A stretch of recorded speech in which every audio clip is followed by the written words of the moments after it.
નમસ્કાર, મંતવ્ય ન્યૂઝમાં આપનું સ્વાગત છે। હું છું કુંજ।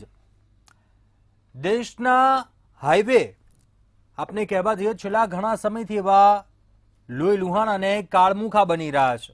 જી હા, છેલ્લા કેટલાક સમયથી સુવિધાઓનું પ્રમાણ વધ્યું છે, ફેસિલિટી વધી છે, રસ્તાઓ રોડ રસ્તા સારા થયા છે, પરંતુ આ સાથે સાથે ક્યાંક અકસ્માતોની સંખ્યા છે તે પણ તેટલા જ પ્રમાણમાં વધી છે, જે ખૂબ જ ચેતવણીરૂપ છે। ક્યાંક જોવા જઈએ છેલ્લા પાછલા કેટલાક 5 વર્ષોના આંકડા ઉપર નજર કરીએ, લાખોની સંખ્યામાં અકસ્માતો થયા છે, અનેક હજારોની સંખ્યામાં લોકો મોતને ભેટ્યા છે। પરંતુ આખરે કારણ એવું તો શું છે અકસ્માતો વધવા પાછળનું? કેમ કે વાહનોમાં પણ સેફટી ફીચર છે તે વધ્યા છે, અપગ્રેડેશન વાહનોમાં પણ થયું છે, રોડ રસ્તામાં પણ જેટલું અપગ્રેડેશન થયું છે, વિકાસ થયો છે, પરંતુ આખરે અકસ્માતોની સંખ્યા કેમ વધી? પાછલા કેટલાક દિવસો દરમિયાન આપણે જોયા જયપુરમાં પણ ક્યાંક એવી અકસ્માતની ઘટના બની, ટેન્કરમાં એવો બ્લાસ્ટ થયો, 15થી વધારે લોકોએ જીવ ગુમાવ્યા। આજે પણ રાજકોટ બગોદરા હાઈવે ઉપર જે એક અકસ્માતની ઘટના બની, 2 લોકોએ જીવ ગુમાવ્યા। આખરે શું બેદરકારીથી થઈ રહ્યા છે અકસ્માત? શું એવા તો કારણો છે? આજ તમામ મુદ્દાઓને લઈને વાત કરીશું સીધો સંવાદમાં।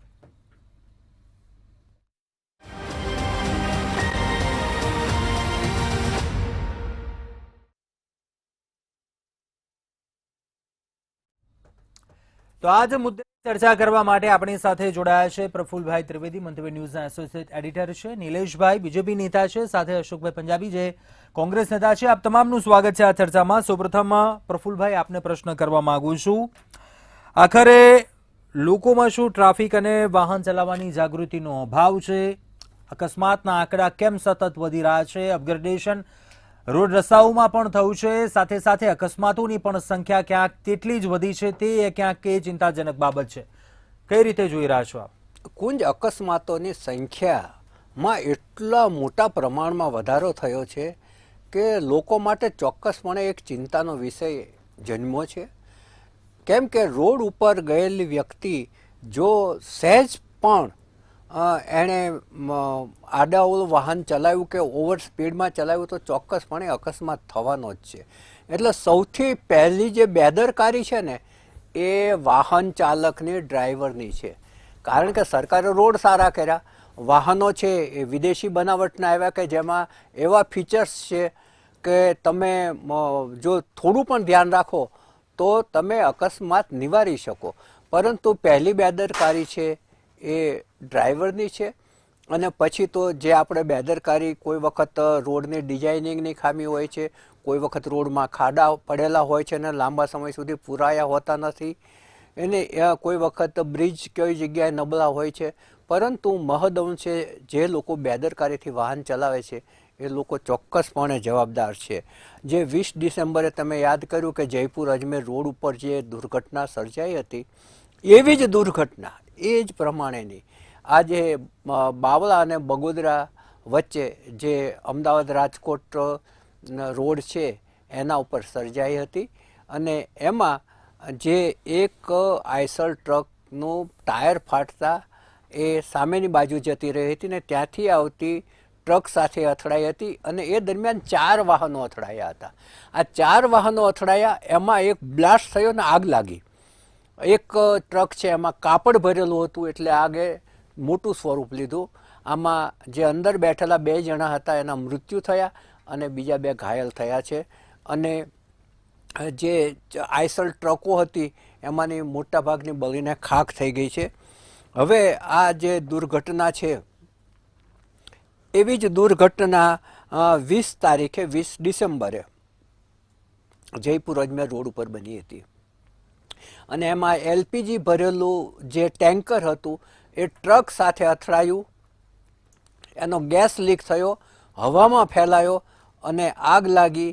એ આગની અંદર 16 વ્યક્તિઓના મૃત્યુ થયા, 33થી વધારે ઘાયલ થયા, 40 જેટલા વાહનો બળીને ખાખ થઈ ગયા। એક બાજુમાં હતી એ ફેક્ટરી પણ બળી ગઈ।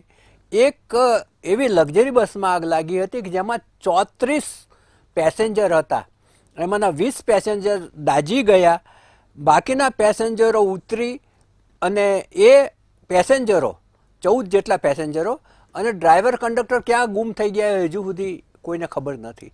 એ લોકો ત્યાંથી ગાયબ જ થઈ ગયા. એટલે આ જે જયપુર વાળી જે ઘટના છે એ અત્યંત દારૂણ ઘટના છે.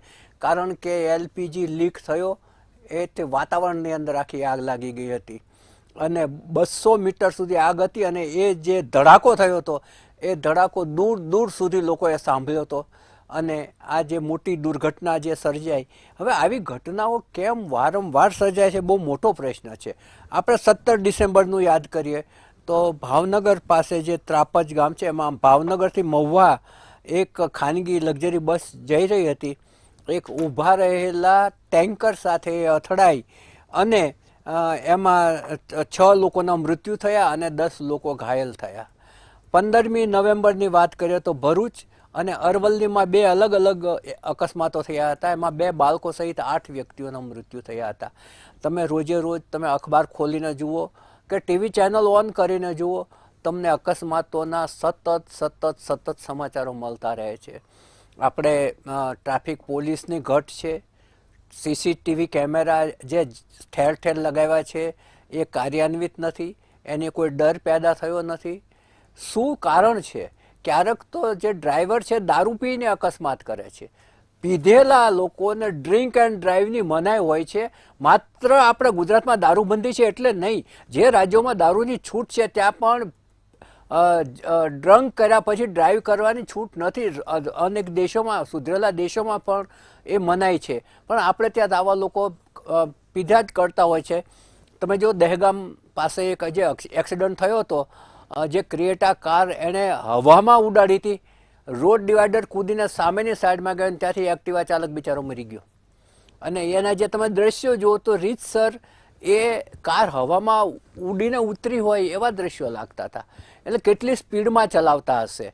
એટલે આપણે ત્યાં રોડની જે ડિઝાઇન છે, રોડની જે પહોળાઈ છે, રોડની જે રીતે બનાવવામાં આવે છે એ ભારતીય પદ્ધતિ પ્રમાણે બનાવવામાં આવે છે. જ્યારે જે વાહનો છે એની અંદર વિદેશી મશીનો આવી ગયા છે કે એને ચાલકને ખ્યાલ જ નથી રહેતો કે આ કેટલી સ્પીડમાં પોતાનું વાહન જઈ રહ્યું છે. ઓવર સ્પીડ કરવાની એટલી બધી ટેવ પડી ગઈ છે લોકોને. ઘરે કશું જ કામ ના હોય તો પણ એટલી ઉતાવળ કરશે કે વાત ના પૂછો. છેલ્લા 5 વર્ષની અંદર દેશમાં અકસ્માતોના કારણે 7,77,000 લોકોએ એમના જીવ ગુમાવ્યા છે. એટલે દર વર્ષે તમે જોવા જાઓ તો 1,78,000થી વધારે અકસ્માતો થાય છે, જેમાંથી 60% છે એ ફેટલ હોય છે. એમાં 1 કે 1 થી વધુ વ્યક્તિઓના મૃત્યુ થતા હોય છે. ખુદ આપણા જે કેન્દ્રના મંત્રીશ્રી છે, જે બહુ કાર્યાન્વિત મંત્રી છે, બહુ જ ઇન્ટેલેક્ચ્યુઅલ મંત્રી છે, નીતિન ગડકરીજી, એમણે પણ આ અંગે એવા ઉચ્ચારણો કર્યા છે કે અમે વિદેશમાં જઈએ ત્યારે ભારતની સડકો પર થતા અકસ્માતના આંકડાની ચર્ચા થાય ત્યારે અમારું માથું શરમથી ઝૂકી જાય છે. એટલે ખુદ મંત્રીશ્રી પણ ચિંતિત છે. પરંતુ તમામ વાહનના ડ્રાઈવરોએ વાહનની કન્ડિશન, કોઈ લોકો આજે દાખલા તરીકે આ પેલું ટાયર ફાટ્યું, તો જ્યારે તમે રોડ ઉપર વાહન લાવવા લઈ જવા માટેનો કોમર્શિયલ વાહન તરીકે ઉપયોગ કરો છો ત્યારે તમારા ટાયર તો સારા હોવા જોઈએ ને, વાહન સર્વિસ કરેલું હોવું જોઈએ, વાહનની બ્રેક સારી હોવી જોઈએ. એવું પણ ઘણી વખત આપણા દેશી ડ્રાઈવરો જોતા હોતા નથી અને ગમે તેમ ડ્રાઈવરના સીટ ઉપર બેસી જાય એટલે એક્સિલેટર દબાવ્યા કરતા હોય છે. ઘણી વખત આખા દિવસ કામ કર્યા બાદ રાત્રે ચલાવે તો ઊંઘમાં ચલાવતા હોય છે. આ બધી જ બાબતો છે એ પોતે તો મુશ્કેલીમાં મુકાય છે, સામેના વાહન ચાલકને અને એના કુટુંબને પણ મુશ્કેલીમાં મૂકતા હોય છે. નિલેશભાઈ, આપને પ્રશ્ન કરવો છે. રસ્તા સારા થયા, વાહનોમાં સેફટી ફીચર છે તે અપગ્રેડેશન થયા, પરંતુ સાથે સાથે આ અકસ્માતનું પ્રમાણ પણ કેમ વધ્યું? નિયમો નથી સમજી રહ્યા લોકોમાં, જાગૃતિનો અભાવ છે. શું કારણ આપને લાગે? જી કુંજભાઈ, નમસ્કાર મંતવ્યની જનતાને. સૌપ્રથમ હું કહીશ કે આજે 26 ડિસેમ્બર કે જે 2022માં આદરણીય વડાપ્રધાન મોદીજીએ વીર બાલ દિવસ જે સાહિબજાદા જોરાવરસિંહ અને ફતેહસિંહના અદ્ભુત શૌર્ય અને શહાદતને એક શ્રદ્ધાંજલિ પાઠવીએ છીએ પાર્ટી તરફથી. હવે પ્રફુલભાઈ કીધું બહુ જ વાત સાચી છે કે રોડ સારા મળ્યા હોય, સરકાર રોડ આપતી હોય, જે અમારા હાઈવે મિનિસ્ટર છે નીતિન ગડકરીજી, કે જેને ખૂબ જ સારું એવું કામ કર્યું છે. સરકારના એક એક બજેટનું એક એક જગ્યાએ ખૂણે ખૂણે કે હાઈવે બનાયા, બ્રિજો બનાયા, પણ એનો મતલબ એવો નથી. રોડ સારા મળતા હોય, કારણ કે કોઈ બ્રિજ બનતા હોય તો એ ઈંધણ ઓછું થાય, એ એક જગ્યાએથી બીજી જગ્યાએ ટ્રાન્સપોર્ટમાં જવા માટેનો સમય ઓછો મળે અને તમારી માલની ડિલિવરી થતી હોય. આ બધા એના સારા ઉદ્દેશો છે કે ભાઈ એનાથી બે પૈસાની બચત થાય, કે જે વિક્રેતા હોય, આપણને પોતાનો ફેમિલી હોય તો એક જગ્યાથી બીજી જગ્યાએ પહોંચતા. બેદરકારી તો કુંજભાઈ છે જ, કે જે અકસ્માતોના જે આંકડા આવે છે એ આંકડા ખૂબ ચિંતાજનક છે. પણ સાથે સાથે સૌ પ્રથમ પોતાની બેદરકારી, કે હાઈવે ખુલ્લો છે તો એકદમ ઓવર સ્પીડિંગ જઈએ છે. હવે આના ઘણા બધા નિયમો છે, પણ મને એવું લાગે છે કે ઘણા બધા નિયમો કોઈ પાડતું જ નથી. આપણે ત્યાં મિનિમમ આપણે કહીએ કે 100 સીસીથી નીચે હોય ને, એટલે 70ની સ્પીડ હોય, ટુ વ્હીલરની આપણે વાત કરીએ એક્ઝામ્પલ તરીકે, અને 50 સીસી હોય તો 60, અને પછી એના એસજી હાઈવે આવે છે તો એસજી હાઈવે પર 70 કિલોમીટર પ્રતિ કલાકની એની એવરેજ હોય, કે ભાઈ એ રીતે અલગ ટ્રાફિકના એરિયા હોય તો એની પણ સ્પીડ લિમિટ બાંધી છે. ગાંધીનગર તમે નીકળશો ને એટલે એક ઓવર સ્પીડિંગ આવે છે, કે ત્યાં પેલું સ્માઇલી હોય છે, કે તમને એક મેસેજ આપે દૂરથી કે slow down brake, slow down brake. એટલે ભાઈ એ તમે 60ની અંદર આવો છો એટલે સ્માઇલી લખેલું આવે, કે ભાઈ એ રીતના સાઇન આવે છે. હવે ઘણા બધા એવા હાઈવે છે કે જ્યાં ટ્રકો એમને ઊભી હોય વચ્ચે, કે એનાથી કોઈ બીજાને ટેક ઓવર કરવા જતા હોય. હવે પ્રફુલ્લભાઈ કીધું વાત બહુ જ સાચી છે, હું ફરીથી આને રિપીટ કરું છું, કે ઘરે આપણે જવાની એટલી બધી ઉતાવળ હોય કે ઘરે નવરા જ હોઈએ, કે કદાચ કોઈ જગ્યાએ અડધો કલાક લેટ જાઓ તો એનાથી કોઈ ફરક ના પડે, પણ તમે જાનનું જોખમ આપો છો, અને એનાથી ઘણા બધા જે અકસ્માતો થયા એ અકસ્માતો બચી શકતા હતા. પણ એનાથી આ સરકાર જેટલા બી જે સ્પીડ ગનનો તમે જોશો તો તમને એવું લાગશે કે ભાઈ ક્યાં કોઈ જગ્યાએ આ શું મૂક્યું છે, કે ટ્રાયપોડ કેમેરા જેવું મૂક્યું હોય છે, કે જેમાં ઇન્સ્પેક્ટરો તૈનાત કર્યા છે. તમારું જેવું ઓવર સ્પીડિંગ થાય તમને ખબર નહીં પડે કે આ ક્યાં છે, પણ એનાથી તરત જ છે ને એ ડિજિટલ મારફતે એ ઈ મેમો ઇસ્યુ થાય છે, અને તમારા ત્યાં એ પેનલ્ટી રૂપે જાય છે. 4000 સુધીનો કુંજભાઈ મેમો આપે છે કે એને પેનલ્ટી લાગે છે, પણ આપણે એ અકસ્માત કર્યા પછી આપણે એને એ ભોગવવું પડે છે. એટલે આ સરકારે ઘણા બધા એવા ટેકનોલોજીની ઉપયોગ કરી, સીસીટીવી કેમેરાથી ઉપયોગ કરીને, હમણાં જ આપણે એક બે વીક પહેલાં કે રિવરફ્રન્ટ ઉપર એક પોલીસ મહિલાનું અકસ્માત થયું હતું, અને એને થોડી વહીવટી ક્ષતિ છે, આપણે માનીએ છીએ કે ત્યાં સીસીટીવી કેમેરા નહોતા પૂર્વની દિશામાં. આ પોલીસ વિભાગે 150 થી 200 કેમેરાના એ ફૂટેજ ચેક કર્યા, અને એ અકસ્માત કરવાવાળી પણ મહિલા હતી, અને ઈસનપુર સ્થિત એરિયામાં એ મહિલાના ત્યાં પોલીસ ગઈ અને ડિટેન કરી. એટલે આ ગૃહ વિભાગ હોય, ટ્રાફિક પોલીસ હોય કે કોઈ હોય, આને એ અકસ્માત કર્યા પછી એવું નથી કે એની પાછળ એટલી બધી તપાસ કરે છે, જો કદાચ એ ક્યાંક ક્લુ મળે છે તો એનાથી આખી એ થાય છે, ને એ અકસ્માતના આરોપીને પકડી પાડે છે.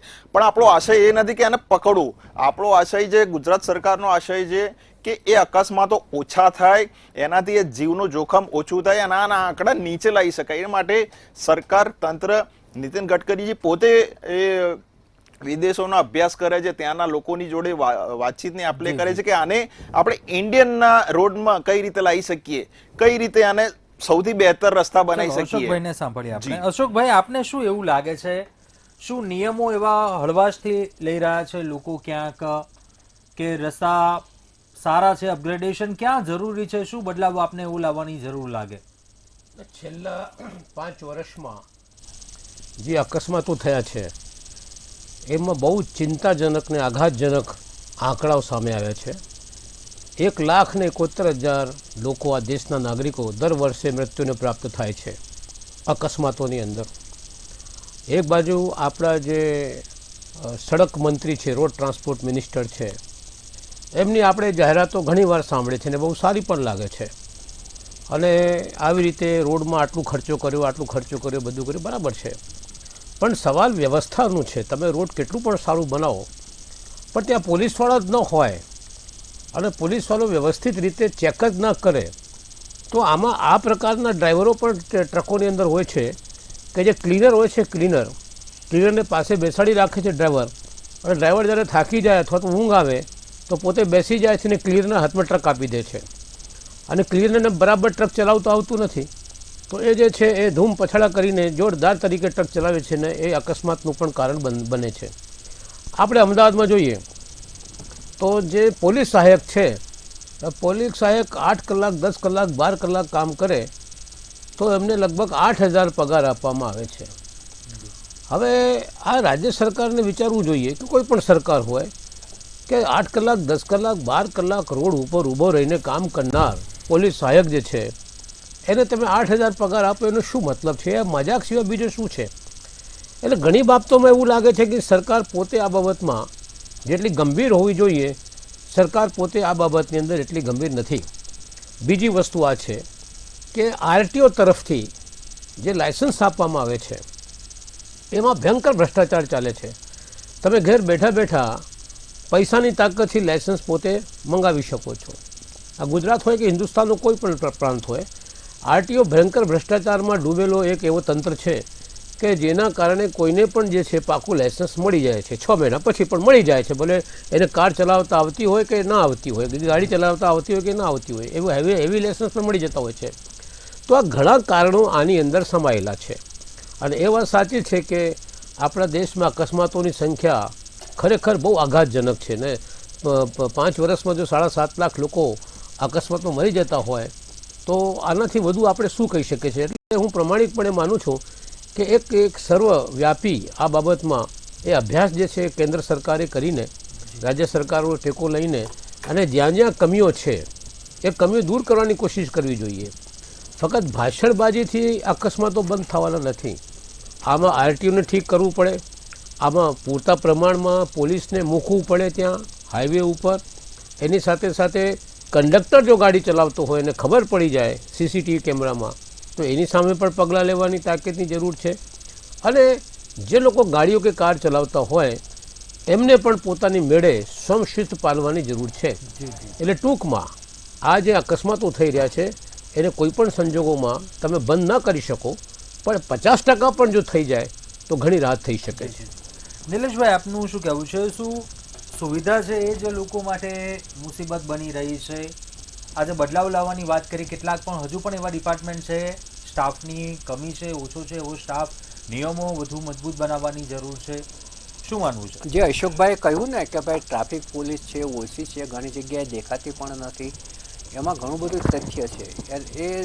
એ પણ આપના જવાબમાં સાંકળી લીધો. એ પગાર ઓછી આપે છે જે મેં તમને વાત કરી. કુંજભાઈ, ટ્રાફિકની સમસ્યા એક સાથે તમે જે નિમણૂકો કરવાની છે કેલેન્ડર પ્રમાણે સરકાર કરતી હોય છે અને જેની જે ડિમાન્ડ હોય છે કે જે વિભાગમાંથી એની જે જરૂરિયાત હોય એ પ્રમાણે સરકાર કરતી હોય છે. એવું તો નથી કે એક જ દિવસમાં તમે બધી જગ્યાએ મૂકો તો અકસ્માત ઓછા થશે. આમાં આપણે ઘણી રીતે આમાં અભ્યાસ કરવા જેવું છે કે જે રીતે ટ્રાફિક પોલીસ આવે છે પણ તમારા હાથમાં સ્ટેરિંગ છે, તમારા પગમાં એનું એક્સિલેટરનું ચપલું છે કે તમારે હવે એની પર છે કે ભાઈ મારે વહેલા જવું છે કે ઘટના અને અંજામ આપવો છે. ઘણી બધી તમે એક અકસ્માતોનો થોડો સર્વે કરશો ને તો એક તો એ સ્પીડ એની વધારે હશે, એની બેદરકારી હશે કોઈ જગ્યાએ, અને સૌથી વધારે રાતના એક્સિડન્ટો થયા હોય. રાતના એક્સિડન્ટોમાં કદાચ અત્યારે હાલ શિયાળાની સિઝન છે તો એનું ધુમ્મસનું પણ એક એનું કારણ બની શકે. ઘણી જગ્યાએ કોઈ બીજા સ્ટેટમાંથી ડ્રાઈવર આવેલો છે તો આપણા ત્યાં દારૂબંધી છે પણ એને ક્યાંક ને ક્યાંક કોઈ જગ્યાએ ઓવર સ્પીડિંગમાં ક્યાંક એની ઊંઘ આવી ગઈ હોય, નશો કરેલો હોય, આ ઘણા બધા એવા કારણો છે. પણ હું આપને કહું કે રોડ અકસ્માતના યોજના હેઠળ આપણા રાષ્ટ્રીય હોય કે રાજ્ય સરકાર વતી હોય 50,000 સુધી એને સારવાર મળે છે અને નિઃશુલ્ક સારવાર એનાથી પણ એ વધારે હોય તો એની આયુષ્માન કાર્ડ એ થાય છે. બધી જગ્યાએ જ્યાં સ્પીડ ગન મૂકવાના હોય ઇન્સ્પેક્ટરો તૈનાત કરવાના હોય છે. પંજાબીજીએ કહ્યું કે ભાઈ ભ્રષ્ટાચારના લીધે આરટીઓ, તો આ સરકારે ગાંધીનગરમાં આ જેવો ભ્રષ્ટાચારની એક શંકા પડી હતી અને એમ જ 400 જેટલા જે ડ્રાઇવિંગ લાયસન્સ હતા એ રદ કર્યા હતા. જ્યાં જે આરટીઓ ઇન્સ્પેક્ટરને જ્યાં કોઈ જગ્યાએ એને છે તો એને બરતરફ કરી દે છે. એટલે આ સરકાર જ્યાં જે જગ્યાએ પકડાય છે એને એ એક્શન લે છે કુંજુભાઈ. એટલે તમારે તમારી બેદરકારી પૂર્વક જો જવાબદાર તમે એ ડ્રાઇવિંગ કરો છો તો આપણે જોયું છે કે હમણાં ઘણા બધા જે તથ્યનો એક કેસ થયો તે તથ્યના જે સિટીમાં જે એસજી હાઈવે પર કે જેમાં હવે 60-70ની સ્પીડમાં હવે ટ્રાફિક વધી ગયો છે, બ્રિજ આવ્યા પછી પણ એની વાહનોની સંખ્યા વધી ગઈ, તો એ અત્યારે હાલ એને જામીન મળી નથી શકતા. 20માં એ પૂરેપૂરી સજા એને એ કાપી અને એ રિહા થઈ ગયો. પણ નિલેશભાઈ પેલો જે નશામાં પકડાયો હતો એને બીજે જ દિવસે રિહા થઈ ગયો હતો. એની તપાસ થઈ, એને એ જે પોલીસના જે નોર્મ્સ પ્રમાણે જે કલમો લગાવવાની તે લગાવી હતી અને એ પછી એને ઘણા ગુના એવા હોય છે કે જામીન પાત્ર હોય છે, ઘણા ગુના એવા હોય છે કે જેને સજા લાયક હોય છે. તમે જુઓ કે હમણાં જ એક બે કિસ્સા બન્યા કે પેલા અતુલ બેકરીના માલિક હતા તો એમને પણ એ જામીન મળ્યા નતા. એટલે એવું નથી કે પોલીસ ક્યાંય કોઈ પણ હાઈ પ્રોફાઇલ પણ વ્યક્તિ એક્સિડન્ટ કરે છે કે કોમન વ્યક્તિ પણ એક્સિડન્ટ કરે છે. કુંજભાઈ, બધાને કાયદા સમાન જે થવાનું હોય કે જે કાયદાની પ્રમાણે એને ન્યાય પ્રણાલી જે સજા કરે છે સજા ભોગવે છે. વસ્તુનું ધ્યાન દોરેલો આપણા ભાજપના આગેવાને વાત નહીં કરી. આમાં જે તંત્ર છે ને તંત્રને પણ સુધારવાની જરૂર છે અને આખું દોષ તંત્રનો નથી. આમાં જે મેં તમને વાત કરી કે ઘણીવાર ક્લીનર પણ પોતે હાથમાં ગાડી લઈને ચલાવે છે ને એક્સિડન્ટ કરતા હોય છે. પણ આમાં સૌથી મોટી વસ્તુ જે મેં વાત કરી કે આરટીઓ તરફથી જે લાયસન્સ આપવામાં આવે છે, જિંદગીમાં કોઈ દિવસ ગાડી ન પકડી હોય છતાં એમને લાયસન્સ મળી જતું હોય છે. એવા સેંકડો દાખલો અમદાવાદમાં, ગુજરાતમાં, આખા દેશમાં છે. બીજી વસ્તુ આ છે કે 8,000 રૂપિયા તમે પગાર આપો અને ટ્રાફિકની અંદર તમે 4 રસ્તા પર એને ઊભા કરી દો તો કઈ રીતે આટલું એ દિલથી એની અંદર કામ કરશે? એટલે મારો બીજો મુદ્દો આ હતો કે ભાઈ એમનો પગાર વધારો કરવો જોઈએ આવા લોકોને. અશોકભાઈ, હા, આવા જે જવાનો છે ને એ મોટા ભાગે તો એના મોબાઈલમાં જ વ્યસ્ત હોય છે, 4 રસ્તા પર ખૂણામાં ઊભા રહીને. હા, એ વાત સાચી છે તમારી, એમાં હું તમને સંમત થાઉં છું કે મોબાઈલમાં સંમત, પણ એ જોવાની જવાબદારી કોની છે? પછી એ વિસ્તારના જે પણ ટ્રાફિક ડીસીપી હોય કે પીઆઈ પોલીસ ઇન્સ્પેક્ટર હોય, જ્યારે પબ્લિક જોઈ શકતી હોય તો શું અધિકારીઓને ખબર ના પડે? આ સીસીટીવી કેમેરામાંથી કોઈ નીકળી જતા હોય 4 રસ્તામાંથી, રેડ લાઇટ હોય છતાં નીકળી જતા હોય છે તો એને મેમો આવી જાય છે. પણ જે લોકો આવી રીતે હાથમાં પેલો મોબાઈલ લઈને જોતા હોય છે એને પણ મેમો આપવાની જરૂર છે. એ પણ જોઈ લઈ જવી સરકારને, એને પણ મેમો આપીને એની સામે પગલાં ભરવા જોઈએ તો બધું બંધ થઈ જાય.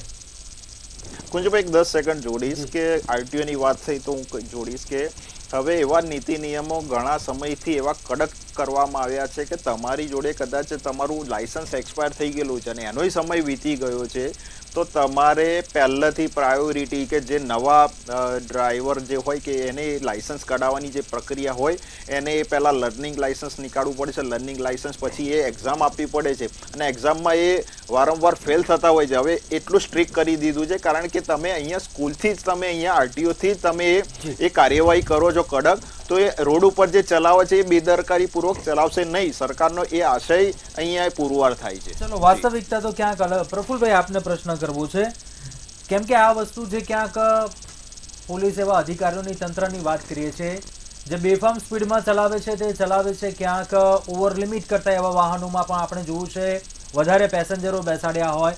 અશોકભાઈએ જે મુદ્દા ઉપર વાત કરી ખાસ કરીને ક્યાંક તંત્રમાં એવી ક્યાંક એવું ભ્રષ્ટ અધિકારીઓ હોય, ક્યાંક એવી હપ્તેબાજી, ક્યાંક એવી કટકી થતી હોય, તેને કારણે પણ એવા વાહનો ચાલકો છે બેદરકારી ભર્યું વલણ પણ ક્યાંક એવું દેખાય છે. તેમાં સુધારો લાવવાની જરૂર છે. આપને શું લાગે? આ તમામ મત સાંભળ્યા આપણે પહેલા સ્લોટમાં આપણે વાત કરી કે ડ્રાઈવરે એનો આત્મસંયમ જાળવવો જોઈએ અને પોતાની અને બીજાઓની રક્ષા કરવી જોઈએ અને એણે વાહન છે સંયમપૂર્વક ચલાવવું જોઈએ. એ બાબત સાથે આપણે સૌ સહમત છીએ, બધા જ પ્રવક્તાઓ સહમત છે.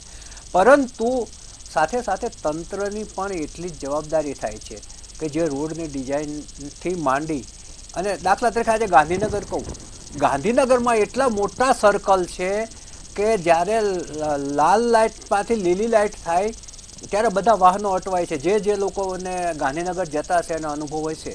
તમે જો વાડજમાં પેલું કેટલી સર્કલ થોડું નાનું કર્યું, એમાં કેટલો વાહન વ્યવહાર સરળતાથી જતો રહ્યો કારણ કે ત્યાં ઉપરાઉપરી અકસ્માતો થવાનું ચાલુ થયું ત્યારે તંત્રને સૂઝ પડી કે આ નાનું કરો. એટલે જે ડિઝાઇનો હોય છે, સર્કલની ડિઝાઇન, રોડની ડિઝાઇન, બ્રિજની ડિઝાઇન, એમાં પણ ખામીઓ હોય છે. આપણે તથ્ય અને 20 મહિના દાખલા આપ્યા એ બરાબર છે, આરટીઓનું જે વાત કરી નિલેશભાઈ કે 400 લાયસન્સ રદ કર્યા, એ 400 લાયસન્સ ગાંધીનગરમાંથી કાશ્મીરના ખોટા બન્યા હતા, વિચાર કરો.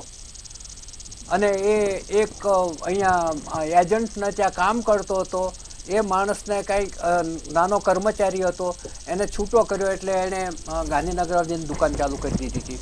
હવે એક વાત એ કરીએ કે જેમ વાહન ચાલકોને મેમો આવે છે એ રીતે રોડમાં ગાબડા પડ્યા હોય અને લાંબો સમય ના સંધાય તો એન્જિનિયરને મેમો જોવો જોઈએ. એ જ રીતે જે કોન્સ્ટેબલ અને એની નીચેના જે યંગ છોકરાઓ રાખ્યા છે, લોકો મોબાઈલ ઉપર વ્યસ્ત હોય છે, એ જો સીસીટીવીમાં દેખાય તો એમને પણ મેમો જવો જોઈએ. એ જ રીતે સરકારી વાહનો એએમટીએસની બસો જ્યારે ને ત્યારે લાલ લાઇટ ચાલુ હોય જતી રહે છે, તો એને મેમો કેમ નથી આવતો? કારણ કે જો મેમો આવતો હોય તો એ માણસ ઊભો રહે. એટલે સરકારી વાહનોને મેમો નથી આપતા એ 100%ની વાત છે. કારણ કે કાયદાની દ્રષ્ટિએ સરકારી હોય કે પ્રાઇવેટ બધા સરખા છે. એ જે બંધારણીય હક છે એનો ભંગ છે. એટલે સરકારે પણ ઘણી બધી તંત્રમાં સુધારણા કરવાની જરૂર છે. જે વ્હીકલની અંદર ખાસ કરીને જે આ આપણી લોકલ રિક્ષાઓ દોડે છે એની ક્ષમતા કરતાં વધારે વાહનો ભરેલા હોય છે. સૌરાષ્ટ્રની અંદર છકડામાં તમે જુઓ 18 માણસો ભરેલા હોય છે. એક વખત આવા એક છકડાને પોલીસવાળાએ રોક્યો, તક સાહેબ દંડ ના કરતા ને, તમારે દંડ નથી કરવો, તું બધાને નીચે ઉતારીને ફરી બેસાડ, મારે તે જોવું છે કે આ સમાયવા કઈ રીતે. જીપોમાં એટલા લોકો બેઠા હોય છે. બીજું જે માલ એ નિલેશભાઈ, એમાં સરકારની ખામી છે કે ત્યાં એસટી બસો ઓછી છે માટે લોકો જીવના જોખમે ચકડા મુસાફરી કરે? તમારી લાલ બસને માટે હું કહીશ. હવે બીજી વાત એ છે કે જે માલવાહક હોય છે એ માલવાહક વાહન કરતા પણ લાંબા સરિયા કે લાંબા સાધનો ભરેલા હોય છે. એના 4 રસ્તા ઉપર માની લો કે પેલો પાવતી ફાડે છે તો પછી એ સાધનો ત્યાં ઉતરાવી લેવા જોઈએ, એને બધા આગળ શું કામ જવા દે છે? આ એ લોકો અકસ્માતની રાહ જુએ છે. એને મેમો જ એટલા માટે ફાડ્યો કે અકસ્માત થાય એવી પરિસ્થિતિ છે. એટલે વાહનની લંબાઈ કરતા એની અંદર સામાન્ય લંબાઈ વધારે ના હોવી જોઈએ. સમયનો અભાવ છે, ચર્ચા સમાપ્ત કરીશું. નિલેશભાઈ, અશોકભાઈ અને પ્રફુલભાઈ, આપ તમામ ચર્ચામાં જોડાયા, અભિપ્રાય આપ્યો, ખૂબ ખૂબ આભાર. અંતમાં કહેવાનું એટલું થાય, ક્યાંક આપણા સૌની ક્યાંક જવાબદારી છે. નિયમોને સમજવા પડશે, પાલન આપણે સૌ કોઈ જ કરવું પડશે. નિયમોને ક્યાંક આપણે સમજીને ક્યાંક વાહન ચલાવીશું તો જ ક્યાંક સમાજમાં પણ, સોસાયટીમાં પણ ક્યાંક આ ચેન્જીસ, સુધારો જોવા મળશે. અત્યારે આ સીધો સંવાદમાં બસ આટલું. વધારે સમાચાર માટે આપ જોતા રહો મંતવ્ય ન્યૂઝ. નમસ્કાર.